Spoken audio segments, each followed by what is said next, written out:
Memang aneh ya? Mendidik anak itu jangan terlalu full dengan logika. Wah, apa-apa pakai logika, pakai akal, wah anak kita gini. Kita harus pertimbangkan ya. Anak kita itu bagian dari genetika kita, keturunan darah kita, istri kita. Jadi suami istri itu mengalirkan menjadi sebuah genetika bagi anak. Tentu membawa sifat-sifat dasar dari orang tuanya. Yang kedua, kalau kita mendidik anak dengan full logika, maka anak kita akan mengalami kelelahan, kecapean. Bahkan anak kita akan cenderung mengalami depresi karena tidak kuat dengan pola-pola yang bersumber pada logika, akal saja. Yang terbaik mendidik anak itu dengan sense, dengan perasaan. Karena membuat anak itu juga dengan perasaan, meremelek. Nah, itu akan lebih mudah karena apa?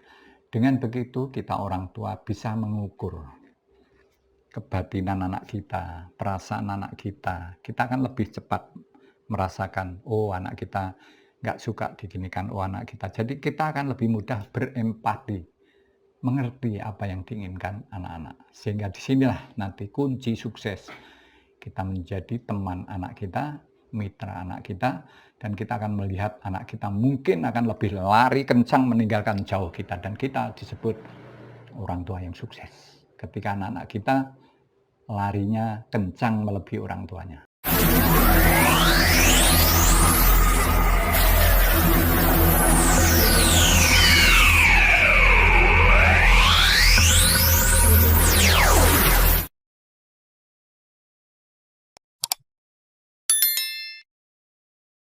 Assalamualaikum warahmatullahi wabarakatuh. Halo, apa kabar sobat keluarga? Hari ini tentu Anda baik-baik, rukun, bahagia bersama pasangan Anda di rumah, bersama anak-anak ya. Baik, supaya ini apa?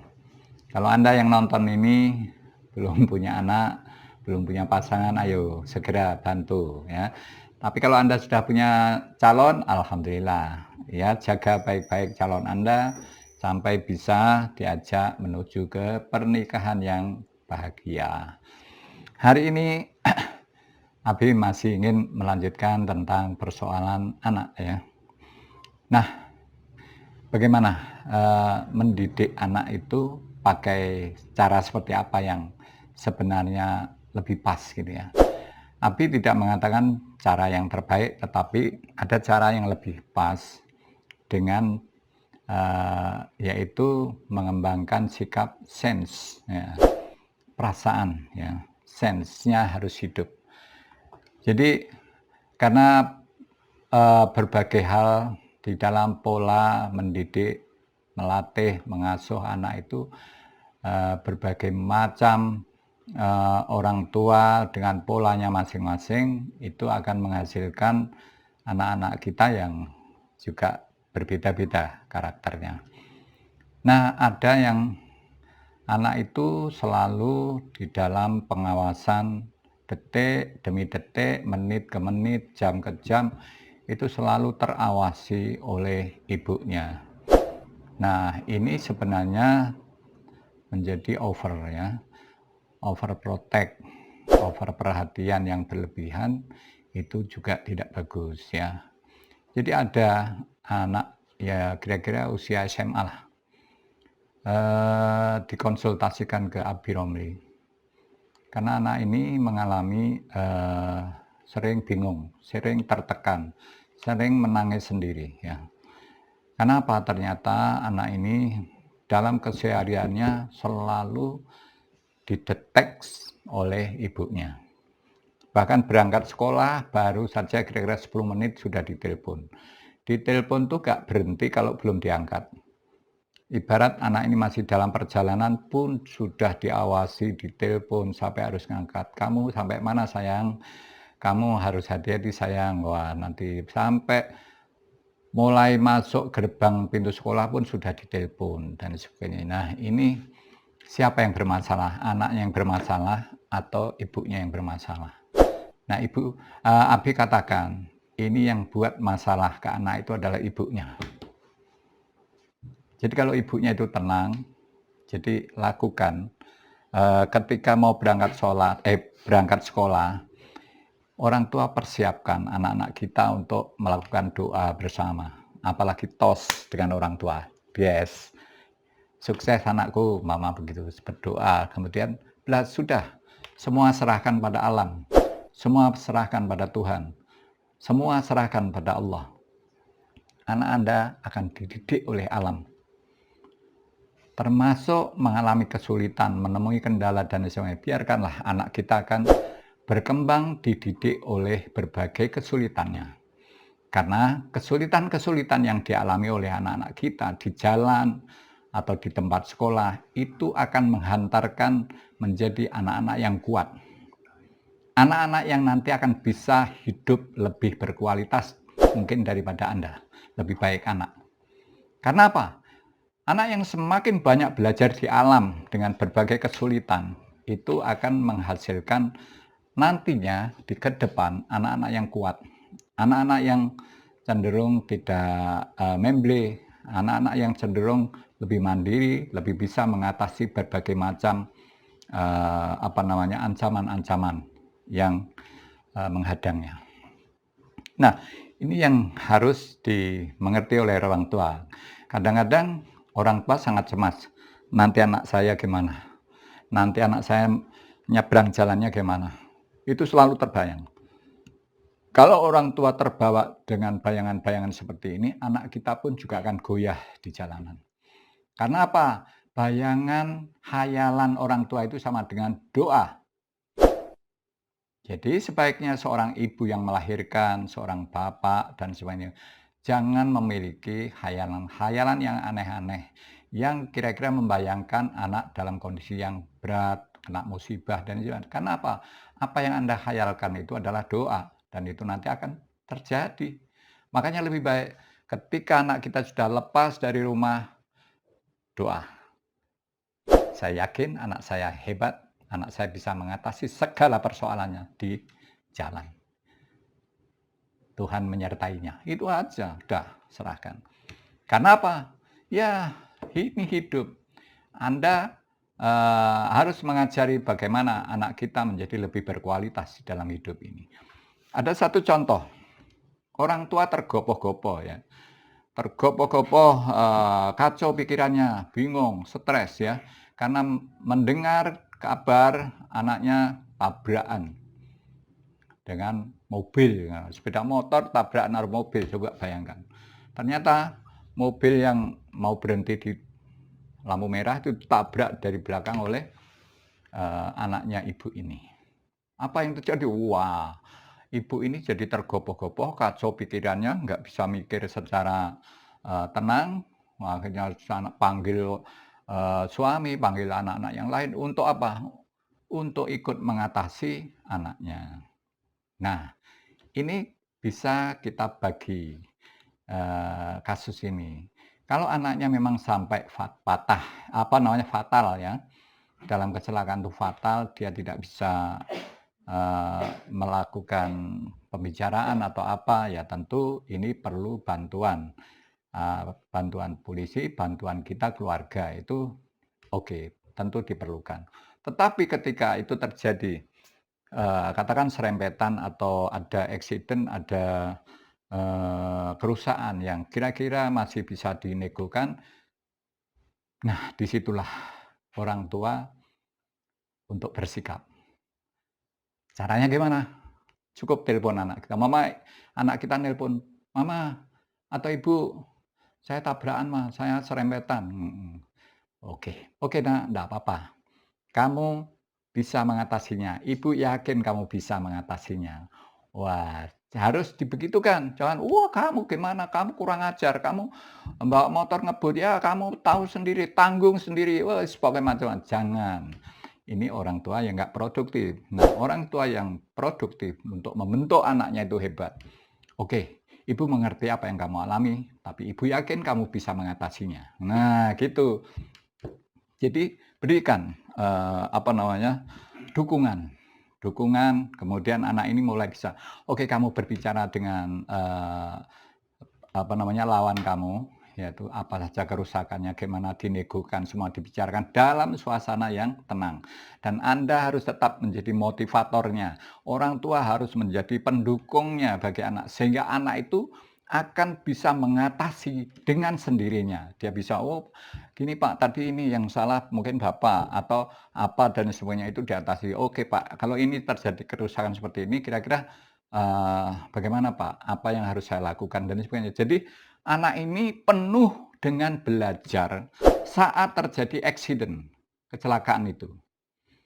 Jadi kecelakaan itu memiliki makna anak kita sedang dididik oleh alam sekitarnya untuk menjadi lebih kuat di dalam mengatasi kecelakaan tersebut.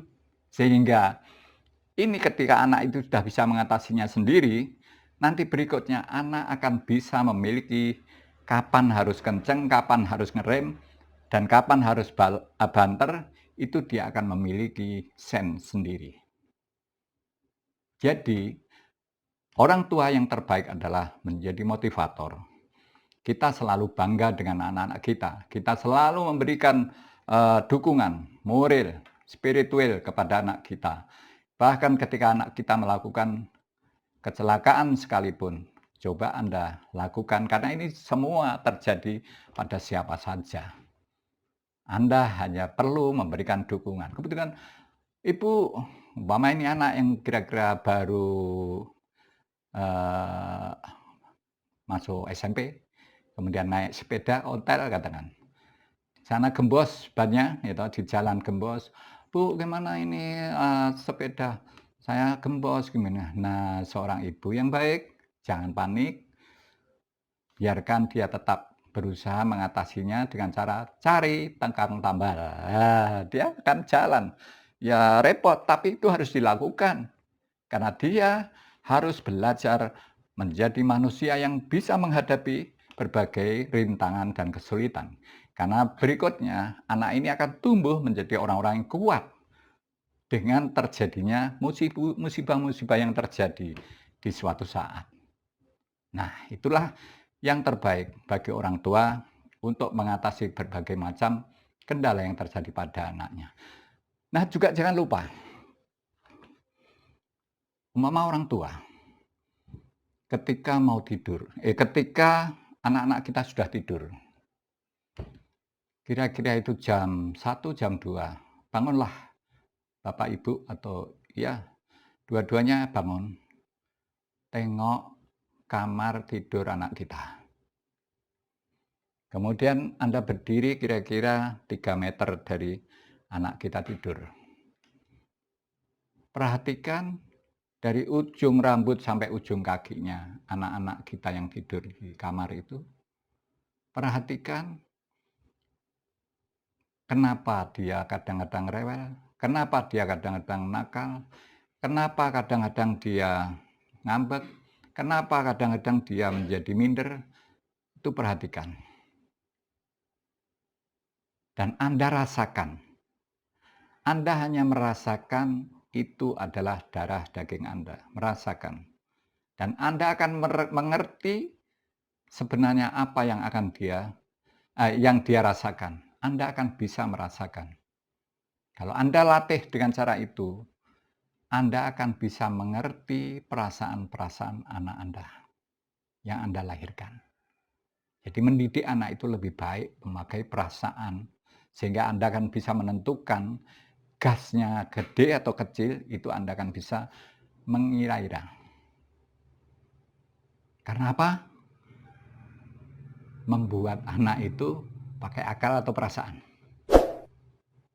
Ayo, membuat anak itu pakai akal atau perasaan? Kan pakai perasaan, meremlek kan? Nah, makanya dalam mendidik anak kita harus perasaan kita lebih maju untuk mengerti, oh iya ya, anak saya itu memang karakternya kayak mamanya, mama. Oh karakternya kayak mbahnya, mama. Karakternya kayak saya, mbah.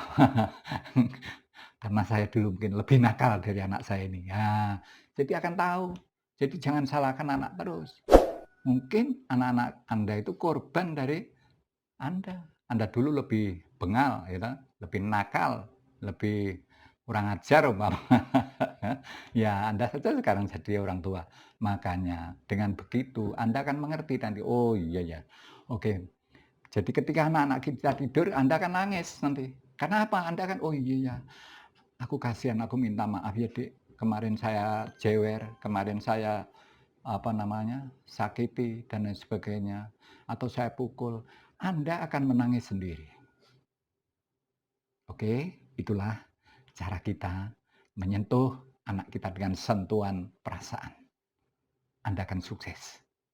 Oke, ayo kita menuju keluarga bahagia. Nah, berikutnya kita akan jualan. Ya. Bukalapak, geber, set, gitu. Nah, di sini geber banyak sekarang jejaka ini.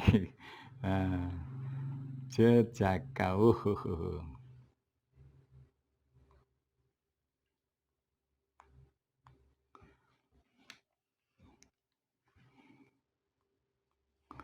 Ya, ini jejaka umur-umur ya sekitar 26 tahun. 26 tahun S1. Baru cari kerja, enggak apa-apa ya toh. Cari kerja tapi dia siap menikah. Wah, baru cari kerja siap menikah. Oke, enggak apa-apa. Yang paling penting Anda siap secara mental. Karena menikah itu Anda akan menjadi berganti posisi dari seorang yang single ya, menjadi suami. Nanti kalau sudah terpaksa punya anak, Anda juga terpaksa meningkat status Anda menjadi bapak. Nah, makanya akan lebih baik Anda siapkan sambil mencari penghasilan, pekerjaan. Dan sekarang Indonesia ini semakin hari semakin mudah mendapatkan peluang-peluang pekerjaan, lebih mudah dari era-era tahun-tahun dulu ya. Sekarang lebih mudah dan nampaknya negara kita juga semakin menjadi negara yang lebih bagus dari yang kemarin ya. Nah, ini sedikit iklan. Nah, sekarang ini tadi siapa cewek yang mau dengan cowok S1 umur 26. Ini ada lagi cowok umur 47, jejaka. Lupa ini enggak nikah-nikah ini karena lupa ngurusi bisnisnya. Memang penghasilannya ini gede, 30 juta setiap bulan. 30 juta bisnisnya sibuk, yaitu bisnis madu. Nah, manis kan. Nah, saking manisnya lupa nggak nikah-nikah, tahu-tahu umurnya sudah mendekati 50. Tahu-tahu belum punya pasangan. Punyanya apa? Madu. Bukan anak, bukan pasangan. Repot kan? Ya duit banyak. Tapi untuk apa? Kalau Anda nggak punya pasangan. Hidup kan jadi aneh. Orang lain menganggap aneh Anda kan gitu. Nah, makanya ayo menikah. Tapi tuntutannya jangan yang repot-repot. Cari anak yang masih umur 20 ya sulit. Anda sudah 47 cari anak umur 20. Ya kalau anak itu mau, kalau enggak terlalu jauh karena Anda harus berpikir saat Anda nanti umur 60, istri Anda baru umur berapa itu? Nah, ketika Anda umur 60, istri Anda baru umur 40 sekian dan Anda bahaya. Anda sudah mulai letoy, istri Anda baru mulai menanjak. Bahaya, ya makanya harus dipikirkan. Selisih itu paling enggak ya 5 tahun lah gitu loh. Yang umum itu kan 5 tahun. Jadi yang perempuan tuh umur katakan 40, yang lakinya 45. Tapi kebanyakan ya, kebanyakan laki-laki yang usianya jejaka umur 47, itu inginnya semangatnya nyari yang 20, 25, di bawah 30. Ini memang agak sulit jadinya gitu. Coba Anda mulai berpikir di sini, yaitu Anda bisa mengatur, mempersiapkan keseimbangan hidup Anda nanti di saat Anda manula. Anda sudah jalannya agak susah, istri Anda masih lincah, ya Anda lihat istri memang bangga, tapi Anda sendiri tertatih-tatih, kan gitu, repot kan? Nah, ya kalau istri Anda setia, kalau enggak Anda akan ditendang dan Anda akan jadi duda yang ngenes gitu. Makanya ayo semuanya diseimbangkan dengan umur-umur yang wajar gitu ya. Berikutnya jejaka umur 33. Ini dari Purworejo. Nah, ini lulusan SMA, tapi ini orangnya sebenarnya sangat santun, baik. Dia bekerja dengan baik di sebuah perusahaan swasta, ya. Ini orangnya agak gemukan sedikit ya, umur 33, agak gemuk sedikit, tapi baik hatinya. Nah, silakan, dia juga tidak menolak kalau harus dengan janda, tapi kalau bisa belum punya anak. Gadis, oke, siap. Sama umurnya, siap. Umur di atasnya sedikit juga siap, kalau mau ya. Nah, ini sebenarnya jejaka ini nggak neko-neko, tapi sekarang modelnya cewek-cewek itu pilih-pilih juga, ya kan. Pilih yang, wah, punya motor bagus, pekerjaannya bagus, nah, tampilannya kece, ya. Nah, ini monggo bagi yang gadis-gadis, silahkan kirim KTP atau WA, atau Anda kalau sudah jadi member, silakan request untuk dikenalkan. Siap, kami akan mengenalkan, dan mudah-mudahan semakin banyak yang nikah, semakin baguslah dunia ini ya. Karena hari-hari ini juga semakin banyak ini request untuk disambungkan sana sini. Dengan senang hati kami bantu. Kami ingin membuat Indonesia ini jangan sampai sedikit yang menikah, tapi semua menikah, memiliki keluarga bahagia, keluarga indah. Kalau keluarga-keluarga di Indonesia ini hebat, harmonis, bagus, negara ini juga akan lebih hebat. Karena apa? Keluarga itu miniatur dari adanya negara. Kalau keluarga kita bagus, negara kita pasti lebih bagus. Oke? Mari kita menjadi orang-orang bahagia, orang-orang sukses di dalam keluarga. Get married. Assalamualaikum warahmatullahi wabarakatuh.